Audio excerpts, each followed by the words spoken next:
Hi guys, this is David from Fluency Space, and in this short video I want to go through one or two issues that English learners have with their fluency and how my fluency course can help you to solve those.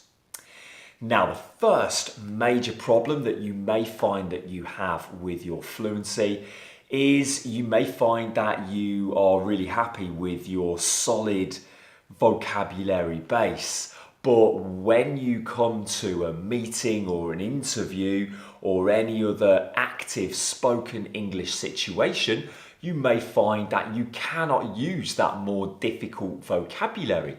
And you may find that when you are in a spontaneous situation, you use much more simpler vocabulary. Now, the reason for this is that many courses teach vocabulary in a way that doesn't really help you to get that vocabulary out into the world in an active spoken English situation. So many courses will teach vocabulary, and then at the beginning of the lesson, maybe you will go through some examples of the vocabulary, and you may make some sentences with the vocabulary as well. Now, this is great, and I do exactly the same, but there is a next stage because we need to get you to use that vocabulary without thinking. So you can use it in your active English spontaneously while you are thinking about something else. So what I do in my fluency course is at the beginning of each lesson, we will go through little bits of vocabulary, we will make sentences, and then after that, I will make a list of about 5 or 6 words here on the board, and we will then have a business discussion. And my aim then, my job as the teacher, is to move this business discussion towards using one of these words on my board. And as the student, of course, you don't know that I am moving the conversation towards using one of these words. And then we see if you can use that word again in your active English, in your spontaneous speaking.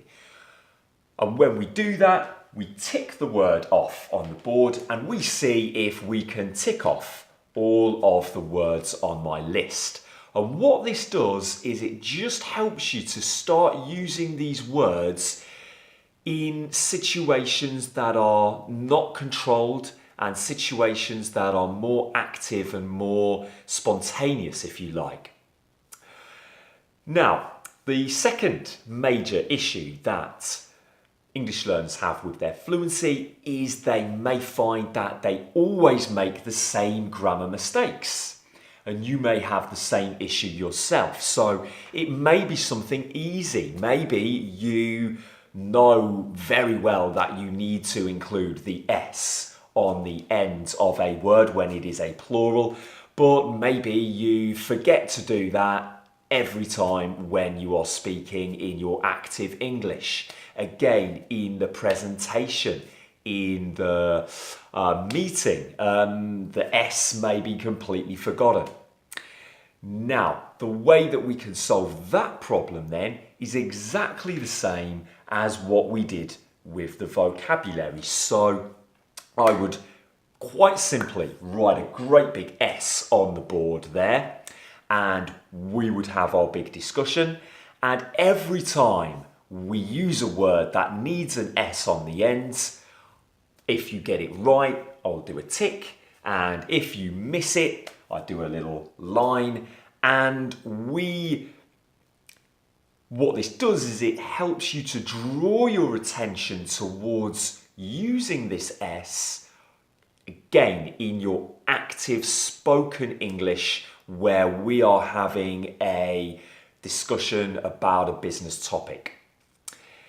What a lot of other courses do, of course, is if they see a student making a grammar error, they will do an exercise on the grammar error, and that doesn't really help the student to use it in their spontaneous English.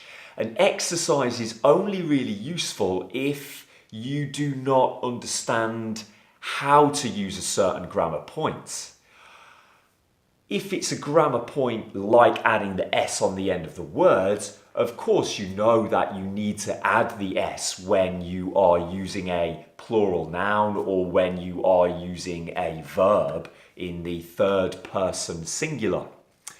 So an exercise would be completely unnecessary in this case. So what we do there is follow my structure here where we have this big S on the board, have our conversation, and again we test the use of that S in your active, spontaneous conversation.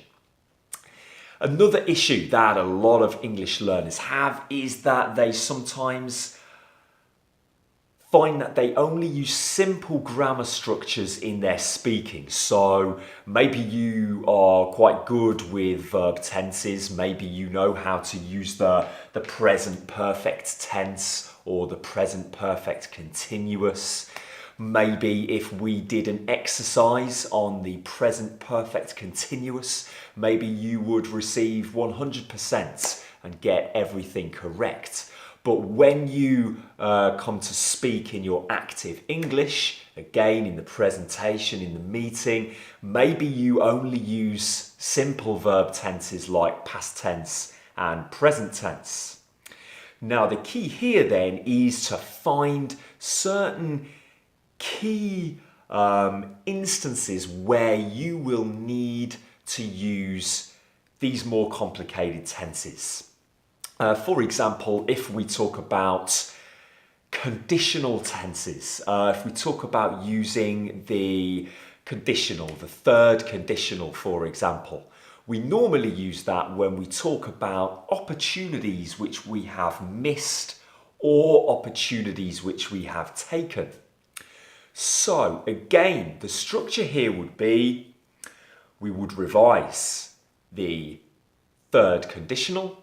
We would then write down on the board the very simple structure of how the third conditional works. We would also write the situation when we need to use the third conditional, which is a time when you have either missed or taken an opportunity. And then we'll have our normal discussion. And at some point in that business discussion, I will move the conversation towards talking about a time when you have taken or you have missed an opportunity, and we would see if you can use the third conditional in that situation. So those are a few of my techniques, guys. If you would like to have a look at some more techniques that I use, take a look below this video, have a look through my page. You can find all of my techniques on there, and also you will be able to find out what a standard fluency lesson with me looks like. Also, below this video, you will see lots of reviews from former students and current students as well. And if you would like me to demonstrate some of those techniques live, then feel free to book a demo lesson with me. Again, just below this video, a half-an-hour demo lesson. We can discuss your goals, your needs for your English development, and I can demonstrate some of those techniques live. So thank you very much for watching, guys, and hopefully I will see you soon on Skype.